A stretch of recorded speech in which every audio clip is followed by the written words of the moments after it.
Ryan's office revenge. Bryce Manning didn't even wait for me to finish checking the tensile strength on the new chromium molybdenum alloy samples. Kid stood in my office doorway at 7:45 a.m., wearing a Navy suit that probably cost more than my head machinist makes in a month. That look young hotshots get when they think they just played their ace card against the old man. My name is Dustin Clark. I'm 46 years old, and until that exact moment, I was the founder and CEO of Atlas Steel Works in Pittsburgh, Pennsylvania. We manufacture heavy construction equipment for infrastructure projects, the kind of machinery that builds bridges that'll stand for 50 years and excavators that can dig through Pennsylvania bedrock without breaking down. I set down my hardness tester real slow, the morning coffee still steaming in my Steelers mug. 20 years in Navy construction taught me to appreciate tools that perform exactly as specified every single time. The steel sample under my fingers felt right. Proper grade 440 chromally machined to within 0.001 inch of tolerance. That's the difference between a hydraulic cylinder that runs for 15,000 hours and one that fails when some contractor's digging a foundation for a hospital. Dustin, he said, not bothering with good morning or basic courtesy, we're letting you go effective immediately. The kid shifted his weight from one expensive loafer to the other, but kept that practice confidence they probably teach at Wharton Business School. His suit jacket hung loose across the shoulders, the kind of fit that screams trust fund but no real work experience. Board voted to move in a new direction. We need leadership aligned with global cost optimization strategies. Global cost optimization from a 29-year-old MBA who couldn't tell a grade 8 bolt from a grade 5 when he walked through our doors 11 months ago. Bryce had spent his first week asking our senior welders what the difference between MIG and TIG meant, like he was learning a foreign language. Now he was standing in my office talking about optimization like he invented efficiency. I could feel the familiar weight of my grandfather's steel-cased pocket watch in my vest, the same watch he carried through 35 years at J&L Steel back when Pittsburgh meant American steel, American workers building American infrastructure with American precision. I didn't pull it out to check the time. Didn't need to. Internal clocks still ran on Navy time after all these years. And who authorized this decision? I asked, voice level and controlled, like talking to a green seaman who just suggested using aluminum bolts on a steel frame. Calm but firm enough to make the point clear. I did, he said, chest puffing out slightly. Acting CEO gives me full discretion over personnel decisions. Acting CEO. Bryce Manning, fresh out of business school, where they hand out degrees like participation trophies and teach kids that everything can be optimized with the right spreadsheet. Before joining us, he'd worked at some private equity firm in Dallas, moving numbers around on computer screens and calling it strategy. Probably never felt steel shavings under his fingernails, or seen what happens when a weld fails because some contractor decided to save $5 on filler rod. His father, Warren Manning, owned 19% of my company and had been whispering optimization ideas to board members for months. Old-fashioned nepotism wrapped up in modern consulting jargon, like putting chrome wheels on a bulldozer and calling it a sports car. The irony wasn't lost on me. I'd built Atlas from nothing in 2009 with my business partner Rico Valdez, starting in a rented warehouse with surplus welding equipment that sparked like 4th of July fireworks. We'd spent our first 4 years working 95-hour weeks, living on coffee and determination, fabricating construction equipment to tolerances tighter than anything most people ever see in their entire lives. Back then, most small equipment manufacturers were still using welding techniques from the 1970s, trying to compete for infrastructure contracts with machines that couldn't handle proper stress loads. The big companies like Caterpillar and John Deere were starting to demand higher precision, but the smaller shops, the ones that actually built the individual components, they figured good enough was good enough. They were wrong. Dead wrong. And Rico and I knew it. Now, this kid, who'd never spent a day working with his hands, never seen what happens when a hydraulic cylinder fails because some MBA decided to save money on steel grade, was telling me I didn't align with the company's direction. Through the glass walls of my office, I could see the main floor where 150 good people were pretending to work while watching this drama unfold. Welders with 25 years of experience, quality inspectors who could spot a stress crack with their bare eyes, engineers who understood that when you're building equipment for highway construction, there's no such thing as close enough. Most of them had been with us since we landed our first major contract with PennDOT in 2011. Mike Torres at the welding station, still running beads with the same methodical precision Rico had taught him in his first week. Carol Johnson operating the plasma cutter that could slice through 2-inch steel plate like butter. These weren't just employees. They were craftsmen, people who understood that when a bridge excavator starts digging foundations with school kids walking overhead, every weld, every bolt, every component better work exactly the way it's supposed to work. "You don't have authority to remove a founding officer," I said, still keeping my voice level. "That requires formal board resolution documented in writing with proper advanced notice." He smiled, cold as liquid nitrogen. "Board's already aligned on this, Dustin. We're moving production to Shenzhen. Cut costs 42%, improve margins substantially. This decision isn't up for debate. China." The word hung in the air like smoke from a hydraulic leak. I stood up slow, all 6 feet 1 inch of me, shoulders square the way they taught us at Great Lakes Naval Training Center 25 years ago. He straightened up like he thought I might grab him by that silk tie and explain the facts of life to him up close and personal. I didn't. I'm not 25 anymore. And the best battles are won with precision and preparation, not brute force. Instead, I picked up my phone, slid it into my jacket pocket, grabbed my keys from the desk drawer, the ones with the little steel keychain Mike had welded for me in his apprentice days. A perfect miniature I-beam, every angle cut to specification. Through the office windows, I could see our people trying to focus on their work while sneaking glances at the drama unfolding behind glass walls. "Understood?" I said. His eyebrows went up just a fraction. Kid expected pushback, maybe some pleading or negotiating. Definitely some of that desperate scrambling older guys do when they realize their world is falling apart. Instead, I walked past him without another word, my work boots clicking steady rhythm on the polished concrete floor. Down the hallway, past the clean room where we assembled hydraulic systems for bridge construction equipment. Past the quality control station where every part got stress tested twice before it left our facility.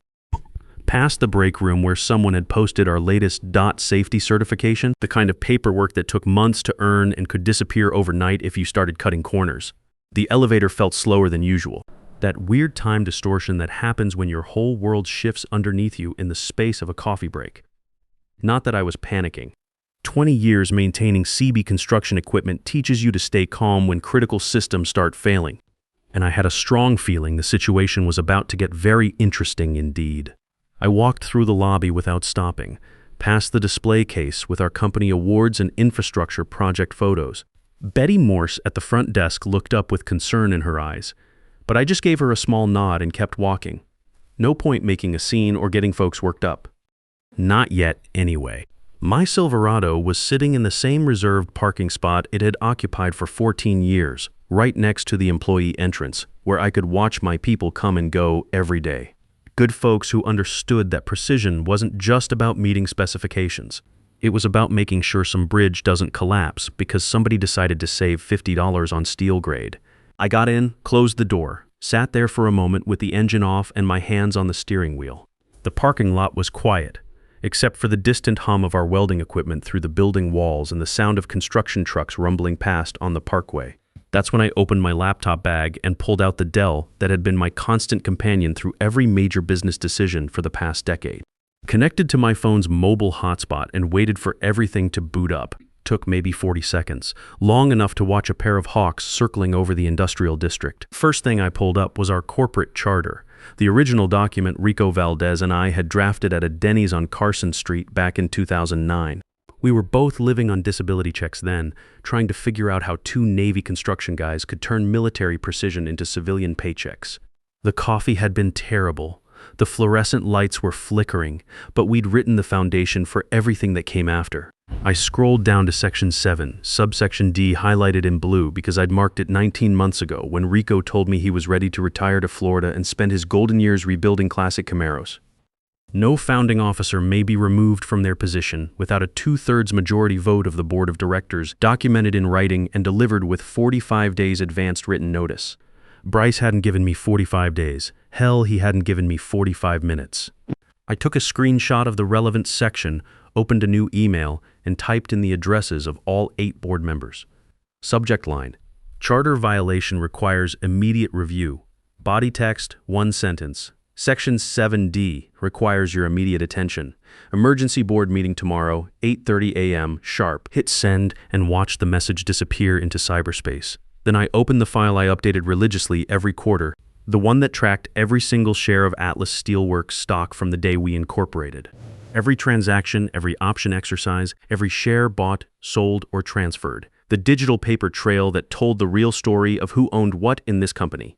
Rico had started with 43% ownership when we founded the company. By the time he retired last year, outside investors and employee stock options had diluted him down to 29%. He'd sold me every single one of his shares for $2.1 million, fair market value based on our most recent valuation, because he trusted me to keep the company true to the vision we'd built together. After Rico headed south to his garage full of muscle cars, I'd kept quietly acquiring pieces whenever opportunities presented themselves. Board members who wanted to diversify their investment portfolios, early investors getting nervous about infrastructure spending cuts, longtime employees who needed cash for their kids' college tuition or medical bills. I never pressured anybody, never played hardball or made lowball offers. Just made fair market deals when people were ready to sell. Warren Manning had been one of those early investors, coming in during our Series A funding round back in 2012 with $150,000 when we desperately needed capital to upgrade our welding equipment and expand our fabrication capabilities. Smart money, patient money. His 19% stake had grown nicely over the years as the company's valuation climbed from $9 million to our current $34 million. Nice return on his investment. Problem was Warren Manning apparently hadn't been paying close attention to the quarterly reports I send out religiously, and his son Bryce definitely hadn't done his homework before walking into my office this morning with his termination speech. Because here's what the Manning family didn't know. By the time Bryce delivered his little cost optimization presentation, I owned 61% of Atlas Steel Works. 61%. Not 51%, not 55%, but 61%.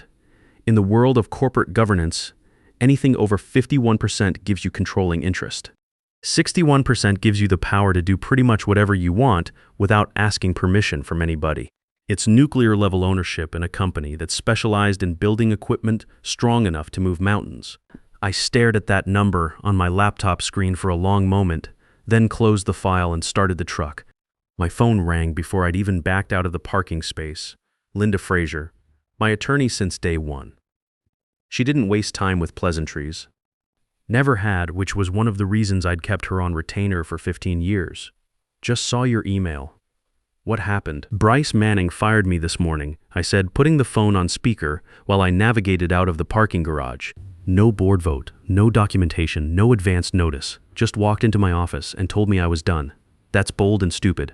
I could hear her tapping a pen against her desk, the way she always did when she was working through legal angles. Linda had been practicing corporate law for 22 years. Most of it representing small manufacturers who got pushed around by bigger companies or crooked business partners. She understood the game better than anyone. Gets better, I said. He wants to move all production to China. Cut costs 42%, improve margins. His exact words. Linda was quiet for a long moment. I could practically hear the gears turning. Dustin, you know what DOT regulations say about manufacturing safety-critical components overseas, right? I do. And you know what 61% ownership gives you? Nuclear-level control. You planning to use it? I pulled into traffic on Liberty Avenue, squinting against the morning sun reflecting off the steel mill buildings. Pittsburgh had been changing fast over the past decade. Lots of tech companies moving in, young professionals driving expensive cars. But the bones of the place were still industrial, still blue-collar, still the kind of town where people understood that making things with your hands mattered. I'm going to do what needs to be done. That's what I figured. Call me if you need backup tomorrow. And Dustin, yeah, don't let them see you coming. After hanging up with Linda, I drove to a coffee shop downtown, the kind of place where they play jazz just loud enough to cover conversations and nobody bothers you for camping out with a laptop for 3 hours. Ordered black coffee, no cream, no sugar, the way I'd been drinking it since basic training, and found a corner table where I could spread out my paperwork. First thing I did was pull up every document I'd need for tomorrow's board meeting. Charter violations, equity distribution reports, emails between Rico and me during the ownership transition, board meeting minutes from the past 18 months, everything that would prove Bryce Manning had overstepped his authority and violated corporate governance in about 6 different ways. But I also pulled up something else, our Department of Transportation contractor database profile, the one that showed exactly which infrastructure programs depended on components manufactured right here in Pittsburgh. Hydraulic systems for highway bridge construction, foundation drilling equipment for tunnel projects, excavator assemblies for dam maintenance, crane components for port facilities. Every single item on that list required strict DOT compliance, federal regulations that controlled the manufacturing of safety-critical infrastructure components. The same regulations that made it illegal to manufacture certain bridge and highway construction equipment outside the United States without specific government approval that took years to obtain and could be revoked at any time for quality failures. Bryce Manning, MBA from Wharton, apparently hadn't done his homework on federal safety regulations. Kid probably thought DOT was some kind of internet domain extension. Around noon, my phone buzzed with a text message. Final paperwork will be ready Friday. Please return all company property by end of week. I stared at the message for a long moment. Kid really thought it was over. Probably already mentally redecorating my office, planning his first all-hands meeting where he'd talk about modernization and efficiency and global supply chains. All the buzzwords they teach in business school to make cost-cutting sound like innovation. I didn't reply, let him think what he wanted to think. He'd find out the truth soon enough. Another message came through around 2 p.m. This one from Rico Valdez. He'd heard through the grapevine. Something's happening up there. You okay? Rico was living his retirement dream in Tampa, now spending his days fishing for tarpon and rebuilding classic muscle cars in his garage. But the construction equipment community was small, especially among the old-timers who'd built this industry from the ground up. Word traveled fast when a company founder got fired by some kid in an expensive suit. I called him back immediately. "What the hell's going on up there?" he asked. I could hear Lynyrd Skynyrd playing in the background, probably working on that 1969 Camaro he'd been restoring for the past 2 years. "Bryce Manning fired me this morning," I said. "No vote, no notice, no documentation. Just walked in and told me I was done. Son of a..." The music stopped abruptly. "He can't do that. Corporate Governance 101. Dustin, you know that." Gets better. "He wants to move all production to China. Cut costs 42%, improve profit margins." Rico was quiet for a long moment. When he spoke again, his voice had that edge to it, the one he'd probably used when some young seaman tried to cut corners on structural welding. "Dustin, you know that kills every DOT contract we have, right? Safety regulations don't allow foreign manufacturing for critical infrastructure components." That's exactly what I told him. Kid looked at me like I was speaking a foreign language. "You know what this really is, don't you?" Rico's voice carried 25 years of experience dealing with corporate politics. Warren Manning sees dollar signs, thinks he can gut the actual manufacturing, turn Atlas into some kind of middleman operation, strip out all the expensive American labor, outsource the real work, keep the profit margins while the quality goes straight to hell. I hadn't thought about it quite that way, but it made perfect sense. Gut the manufacturing capability that made us valuable. Turn the company into a paper-shuffling operation that looked good on quarterly reports, but couldn't actually build anything that worked when lives depended on it. "What do you need from me tomorrow?" Rico asked. "Just wanted to give you a heads up about what was happening. And maybe..." I paused, thinking, maybe tune into the board meeting video call if you're not too busy with that Camaro. Rico chuckled. "Wouldn't miss it for the world, partner." The next morning, I woke up at 5:15 a.m. sharp, no alarm needed. Internal clock never adjusted from Navy time and probably never would. Made coffee, scrambled eggs, sat at the kitchen table reading construction industry news on my tablet while I ate. Nothing about hostile takeovers or manufacturing outsourcing. Just the usual mix of contract awards and technological developments. The world had no idea that in 3 hours the future of a small but critical piece of American construction manufacturing was about to be decided in a conference room in Pittsburgh, Pennsylvania. By 7:45 I was showered, dressed in my best charcoal suit, the one I wore to DOT meetings and major contract negotiations, and driving through light morning traffic toward downtown.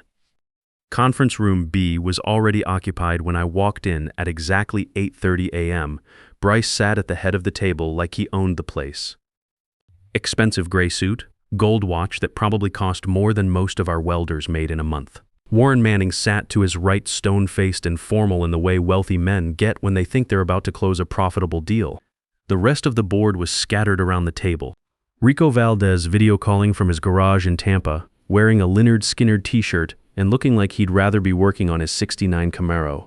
Diana Palmer, our CFO, with her usual tablet and legal pad, taking notes on everything. Captain Morrison from Army Corps of Engineers, looking uncomfortable in his dress blues. Judy Cooper and Wade Foster sat together near the windows. Clearly Team Manning, probably already planning how they'd spend their consulting fees after the China move was complete. Sharon Beck was in the corner, nervous energy radiating off her like heat from an overloaded transformer. I walked in without knocking, didn't ask permission or announce myself, just strode to the opposite end of the table and set down my briefcase with enough force that everyone looked up from their coffee and documents. "Good morning," I said. "Thank you all for coming on such short notice." Bryce leaned back in his chair, trying to project that same confidence he'd shown in my office yesterday. "Dustin, I appreciate you wanting to discuss the transition, but the decision's been made. We're moving forward with the restructuring plan. Have you?" I opened my briefcase and pulled out the folders I'd prepared. Because according to our corporate charter, Section 7, subsection D, no founding officer may be removed without a 2/3 majority board vote documented in writing with 45 days advance notice. I slid copies of the relevant charter sections across the table. "You gave me none of those things, Bryce, which means yesterday's termination was not only inappropriate, it was illegal under Pennsylvania corporate law." Warren Manning finally spoke up, his voice carrying that practiced authority wealthy men use when they think they're in control. "Dustin, Bryce has full authority as acting CEO to make personnel decisions. Acting CEO appointed by whom?" I looked around the table slowly. "Show me the board resolution. Show me the documented vote that gave him that authority." Silence stretched across the room like a stress crack in steel. Judy Cooper shifted uncomfortably in her seat. Wade Foster suddenly found his coffee cup fascinating. Captain Morrison cleared his throat. "Warren, did the board actually vote on Bryce's appointment? Because I don't remember that meeting happening." "It was understood," Warren said, but his voice had lost some of its confidence, given our strategic direction discussions over the past several months. "Corporate governance doesn't work on understandings," Diana Palmer said, looking up from her notes. "It works on documented decisions and proper procedures." Time to play my ace card. "There's something else you should all know," I said. I opened the second folder and pulled out the equity distribution report I'd updated the night before. As of yesterday morning, I owned 61% of Atlas Steelworks. Dead silence. Diana picked up the document first, scanned the numbers, and her eyes went wide. She passed it to Captain Morrison, who studied it carefully and slowly shook his head. 61%, I repeated. Acquired legally over the past 7 years through fair market transactions with willing sellers. Every purchase properly documented and filed with the state. Bryce's face had gone pale. "That's impossible." "Is it? When's the last time you actually looked at the quarterly equity reports, Bryce?" "When's the last time your father looked?" Warren Manning snatched the document from Captain Morrison's hands, studied it for a long moment, then set it down like it might explode in his face. "This changes nothing," Judy Cooper said, but her voice lacked conviction. "The board still has oversight responsibility. The board serves at the pleasure of the shareholders," I said, "and the primary shareholder is sitting right here." Sharon Beck spoke up for the first time. "What does this mean for our people, for the 150 families that depend on this company?" I turned to her. "It means no China, no layoffs to cut costs, no compromising safety standards for short-term profits, and no outsourcing American manufacturing to foreign countries that don't have to follow our safety regulations." Rico's voice came through the conference room speaker, tinged with satisfaction. I moved to reverse Dustin Clark's termination and restore his position as CEO of Atlas Steelworks. Seconded, Captain Morrison said immediately. "All in favor," Rico called. Hands went up around the table. Rico voting remotely, Morrison, Diana, Sharon. 4 out of 8. I looked at Judy and Wade. "You're both smart business people. You understand what 61% ownership means in corporate governance." Judy raised her hand reluctantly. Then Wade Foster. 6 votes out of 8. Bryce slammed his palm on the table. "This is ridiculous. You can't just motion carries," Rico interrupted from Tampa. "Dustin, you're officially reinstated as CEO of Atlas Steelworks." Bryce looked at his father, waiting for support that never came.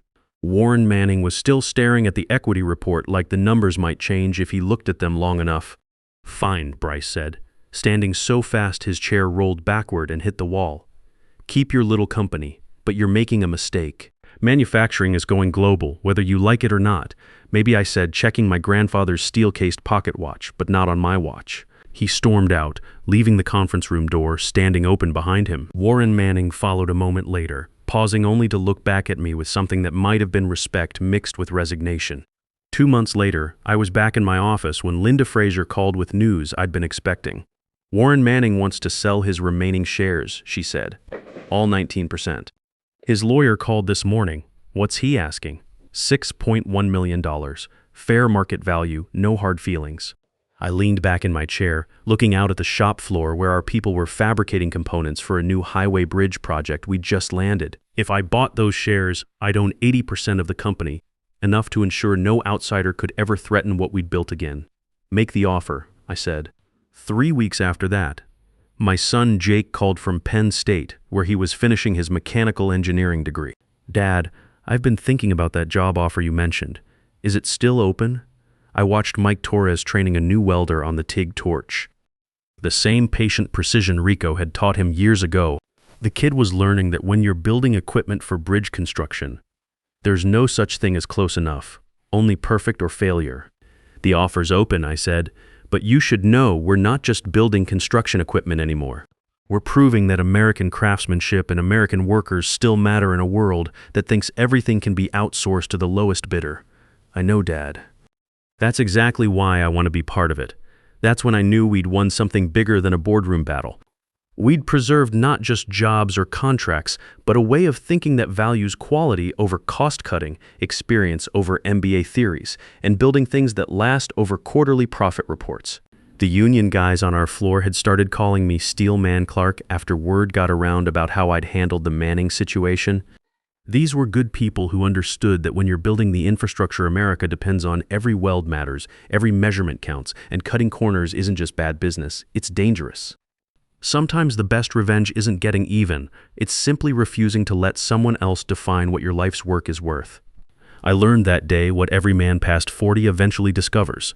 Real power comes from understanding the game well enough to protect what you've built with your own hands and passing that knowledge on to the next generation who'll carry it forward long after you're gone. The steel-cased pocket watch in my vest kept ticking, steady as American manufacturing should be. And now, with Jake coming home to learn the trade and 80% ownership locked down tight, I knew it would keep ticking for another generation of Clark men who understood that some things are worth fighting for. And that's the lesson every working man learns eventually. The guy who signs the checks isn't always the guy who owns the company, but the guy who owns the company always gets the last word.